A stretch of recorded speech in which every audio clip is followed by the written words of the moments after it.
به ونتوكل عليه ونعوذ بالله من شرور أنفسنا ومن سيئات أعمالنا من يهده الله فلا مضل له ومن يضلله فلا هادي له ونشهد أن لا إله إلا الله وحده لا شريك له ونشهد أن سيدنا ومولانا محمدا عبده ورسوله۔ میرے دینی اور اسلامی بھائیوں اور میرے معزز اساتذہ کرام، اور اس پروگرام کو جلوہ بخشنے والے تمام لوگوں کا اولاً میں تہہ دل سے شکریہ ادا کرتا ہوں۔ انسان اور حیوان کے مابین اگر تمیز کرنے کے لیے کچھ چیزیں ہیں، انسان بھی کھاتا ہے، حیوان بھی کھاتا ہے، انسان بھی گھر بناتا ہے، حیوان بھی گھر بناتا ہے، انسان بھی چلتا ہے، حیوان بھی چلتا ہے۔ کوئی نہ کوئی چیز ایک ایسی ہے جو ان دونوں کے مابین تفریق کرتا ہے، امتیاز کرتا ہے، ڈیفرنٹ کرتا ہے، وہ ہے عقل اور علم۔ میں آپ کو بنیادی طور پر کچھ باتیں بتاؤں گا، پھر میں اپنی جگہ لوں گا، وقت بہت کم ہے اور بہت بڑے بڑے علماء موجود ہیں۔ اولاً اس بات کو ہم یاد کریں، جب اللہ تبارک و تعالیٰ نے اس دنیا کو نشو و نما کرنا چاہا اور اس دنیا کو بنانے کا ارادہ کیا، کیونکہ اللہ تعالیٰ کی عبادت کے لیے فرشتے کافی تھے، ایسے ایسے فرشتے موجود ہیں کہ جو سجدے میں ہیں وہ سجدے میں ہی رہیں گے، جو رکوع میں ہیں وہ رکوع میں ہی رہیں گے، اور ٹھیک خانہ کعبہ کے سامنے ساتویں آسمان پر ایک جگہ ہے جس کو اللہ نے سورۃ طور میں قسم کھا کر کہا وَالطُّورِ وَكِتَابٍ مَّسْطُورٍ فِي رَقٍّ مَّنشُورٍ وَالْبَيْتِ الْمَعْمُورِ۔ اصل اسے استدلال کرنا ہے۔ والبیت معمور ایک جگہ ہے جو خانہ کعبہ سے سامنے ہے، اسٹریٹ ہے، اس میں ایک وقت بیک وقت میں 70,000 فرشتے عبادت کرتے ہیں، اور جو فرشتہ ایک بار عبادت کر لیتا دوسری بار اس کو اس میں جگہ نہیں ملتی۔ لیکن اللہ تعالیٰ کو پیدا کرنے کا ہمارا اس دنیا میں ضرور کوئی مقصد ہوگا، کوئی ادیش ہوگا، کوئی پرپز ہوگا، تبھی اس نے ہم کو دنیا میں بھیجا ہے۔ جب اس انسان کو پیدا کرنے کا ارادہ فرمایا تو کچھ مجادلہ بھی ہوا، کچھ بحث و مباحثہ ہوا، لیکن یہ انسان اس خدا کے احکامات کو اور اس کے بھیجے ہوئے نبی کے احکامات کو چھوڑ کر غافل سویا ہوا ہے۔ صبح کی اذان ہوتی ہے، مؤذن اعلان کرتا ہے، حی علی الصلاۃ حی علی الفلاح کی ندائیں لگاتا ہے، لیکن ہم اسی کے احکام کو ماننے والے، اسی نبی کو ماننے والے، اسی اللہ کو ماننے والے سوئے رہتے ہیں نرم نرم بستروں پر۔ میرے بھائیو، آئیے وہ مجادلہ کیا تھا میں اس پر آپ سے گفت شنید کرتا ہوں۔ اللہ تبارک و تعالیٰ نے فرمایا جب اس انسان کا پیدا کرنے کا ربک للملائکۃ انی جاعل فی الارض خلیفہ، فرشتے میں اپنا ایک نائب پیدا کرنا چاہتا ہوں، میں اپنا ایک ریپرزینٹیٹیو پیدا کرنا چاہتا ہوں، میں اپنا ایک خلیفہ پیدا کرنا چاہتا ہوں، میں اپنا ایک عضو پیدا کرنا چاہتا ہوں۔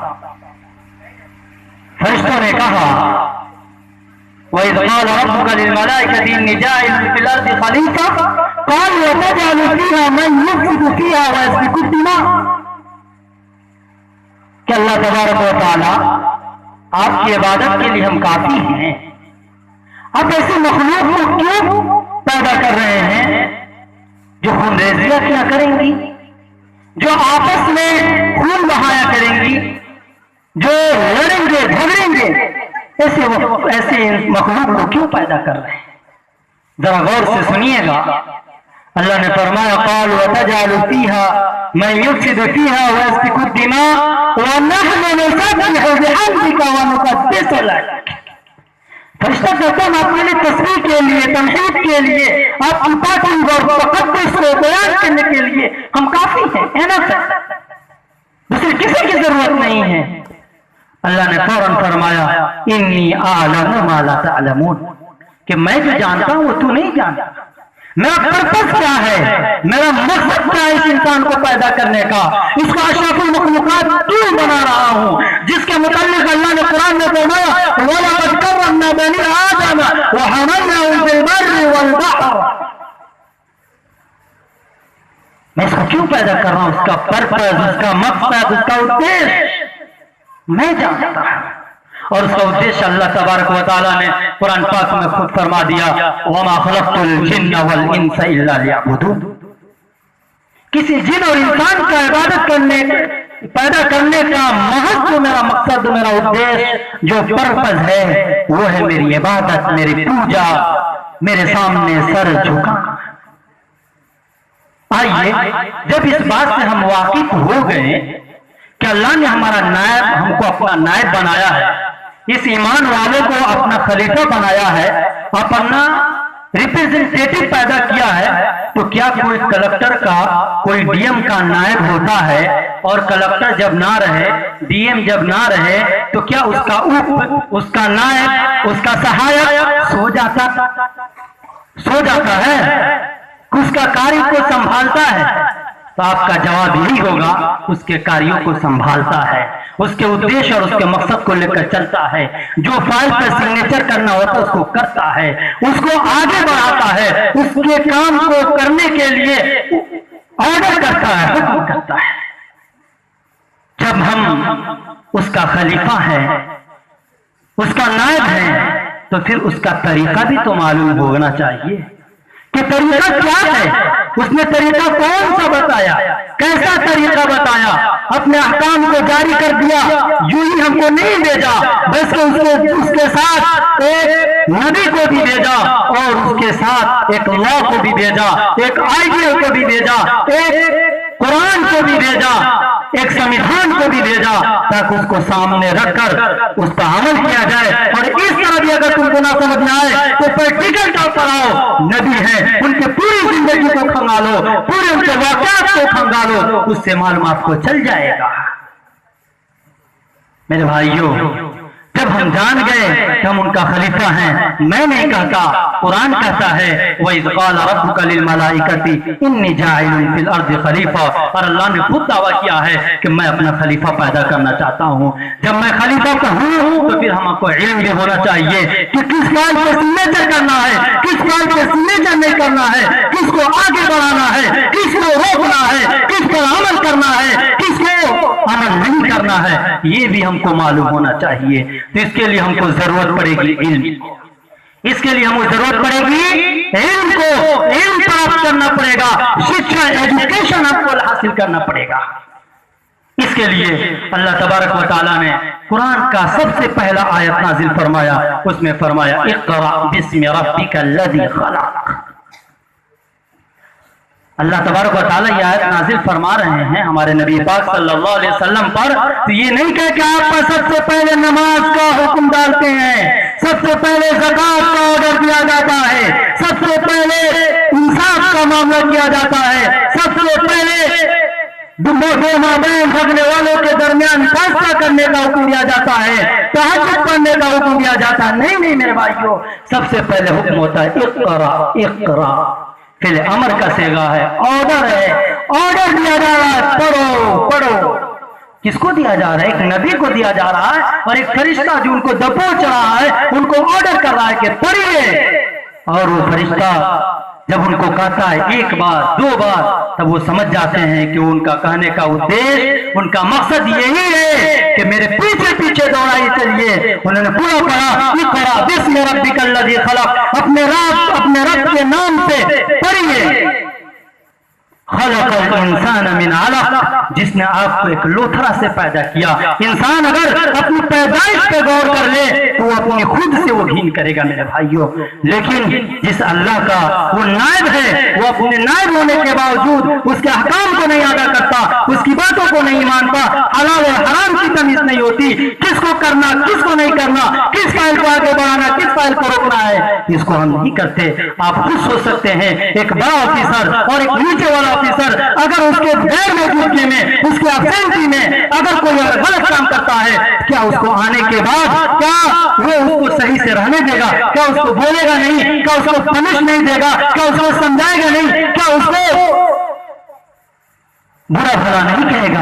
आपका जवाब यही होगा, तो जरूर कहेगा, क्योंकि उसने गलत किया है। इसी तरह मेरे भाइयों, अगर हम इल्म नहीं प्राप्त करते हैं, इल्म नहीं जानेंगे, तो फिर हम कैसे समझेंगे कि जिसने हमको खलीफा बनाया है, जिसने हमको नायब बनाया है, उसका क्या ऑर्डर है, उसका कार्य क्या है, उसका काम कौन सा है, किस चीज को करने का हुक्म दिया है। तो इसके लिए मेरे भाइयों इल्म को प्राप्त करना पड़ेगा, शिक्षा को प्राप्त करना पड़ेगा, जिसका मकसद, इस प्रोग्राम का भी मकसद यही है कि एजुकेशन हासिल किया जाए, और एजुकेशन में भी दीनी तालीम को प्रथम और अव्वल रखा जाए। क्योंकि मेरे भाइयों अव्वल के मराहिल ही असल होते हैं। अगर हम एक इमारत बनाते हैं और बुनियाद को कमजोर डालें, मिट्टी गिलाओं को डाल दें और ऊपर सीमेंट से जोड़ दें, क्या आप उसके ऊपर 10 मंजिले इमारत बना सकते हैं? तो आपकी जवाब होगी नहीं, क्योंकि धंस जाएगा, बुनियाद कमजोर है, नींव कमजोर है। इसी तरह मेरे भाइयों, अगर उस बच्चे का बुनियाद मजबूत होगा, दीन से वह आरास्ता होगा, अल्लाह और उसके नबी के आकाम को जानता होगा, तो कितने उसके ऊपर यलगार हो, कितने उसके ऊपर हमले हो, लेकिन वो लड़झड़ाएगा नहीं, वो हिलेगा नहीं, वो डोलेगा नहीं, वो जमकर और मुकाबले करेगा। इसलिए मेरे भाइयों बेसिक और बुनियाद कमजोर होना चाहिए। हम खुद देखते हैं, एक बच्चा अगर नीचे क्लास में कमजोर है तो ऊपर को उसको मैथ नहीं समझ में आएगा, उसी को ऊपर को उसके साइंस नहीं समझ में आएंगे, ऊपर को उसके अरबी कवायद नहीं समझ में आएंगे, ऊपर को उसको अंग्रेजी ग्रामर नहीं समझ में आएगा, क्योंकि उसको बेसिक जानना पड़ेगा। टीचर और मास्टर इसी चीज का ऑर्डर करेगा, बाबू तुम बेसिक पढ़ो, बुनियादी चीज को पढ़ो। तो इसके लिए मेरे भाइयों, जब हम खलीफा हैं तो उसने हमारे ऊपर जिम्मेदारी भी रखी है, और जब उसने जिम्मेदारी भी रखी तो उसने अपने खलीफा बनाकर भेजा है, तो उसकी जिम्मेदारी क्या है, इसको जानने के लिए हमको इल्म हासिल करनी पड़ेगी। तो आप खुद भी हासिल करें और अपने बच्चों को भी इस पर आगाह करें। लेकिन पहले का जो मराहिल हो, जो शेष अवस्था हो, उस पर आप बच्चों को जरूर इल्म के ऊपर तरजीह दें और दीनी इल्म के दें। फिर उसके बाद आप डॉक्टर बनाएं, इंजीनियर बनाएं, क्योंकि इसकी कमी महसूस हो रही है। आप जरूर डॉक्टर और इंजीनियर बनाएं, क्योंकि अल्लाह के नबी सल्लल्लाहु अलैहि वसल्लम के जमाने का आप पूरी तारीख और हिस्ट्री खोल कर देखिए, आपको ऐसे वाक़ात मिलेंगे।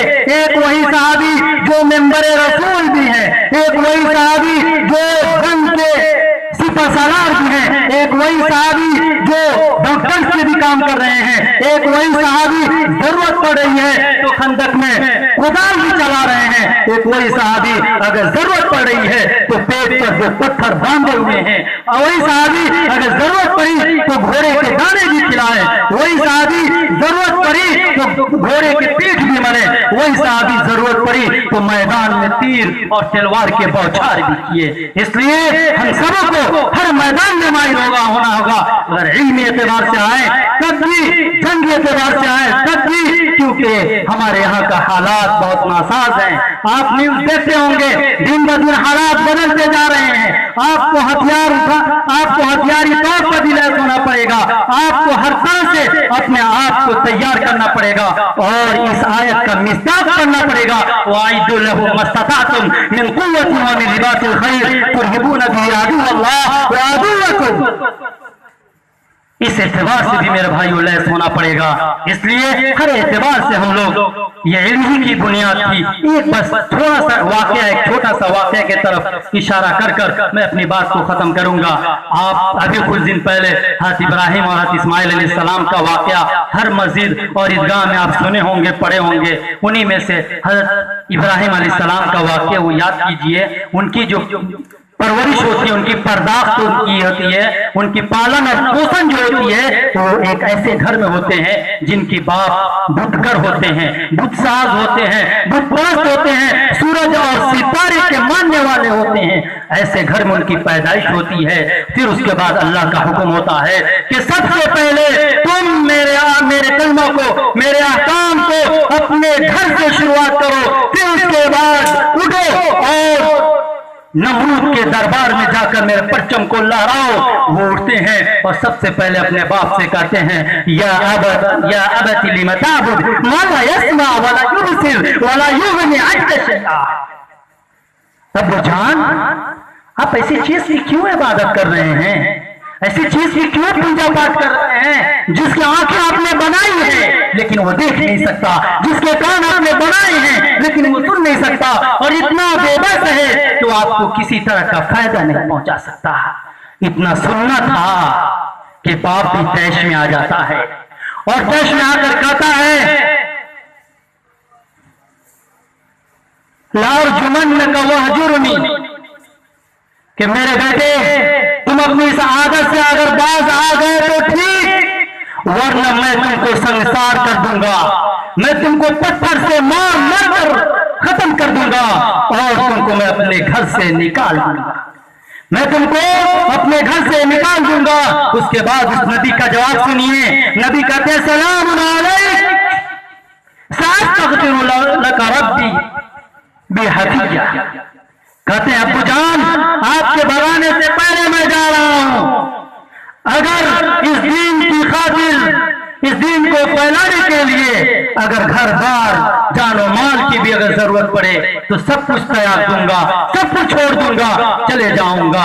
कहते हैं, आपके जाने से पहले, आपके निकालने से पहले मैं आपका घर को खैर बात करता हूं, छोड़ देता हूं। सलाम अलैक सअस्तगफिरु लक रब्बी इन्नहु कान बी हफिया। लेकिन अब्बू जान, आपने बचपन से लेकर अभी तक पाला है, पोसा है, बर्दाश्त किया है, देखभाल किया है, हमारी जिम्मेदारियों को उठाया है, तो मेरे ऊपर भी तो कुछ फर्ज बनता है। वो ये है कि मैं अपने रब से आपके लिए मग़फ़िरत का तलब करूंगा, आपके लिए इस्तिग़फ़ार करूंगा।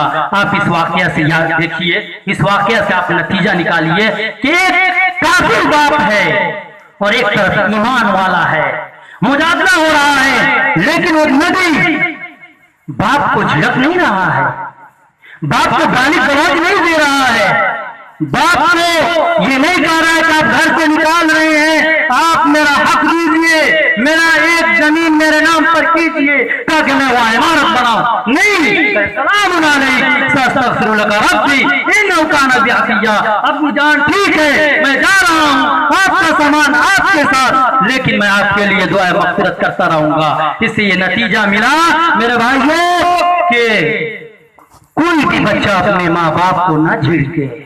और ये कब मालूम चलेगा बच्चे को कि हमको अपने माँ बाप को नहीं देखना चाहिए? जब उसके पास इल्म होगा, जब उसके पास एजुकेशन होगा, जब उसके पास शिक्षा होगा, जब उसके पास जानने की सलाहियत होगी। अगर नहीं होगा तो वही बेटा आपको मारेगा भी, झुकियाएगा भी, घर से भी निकालेगा।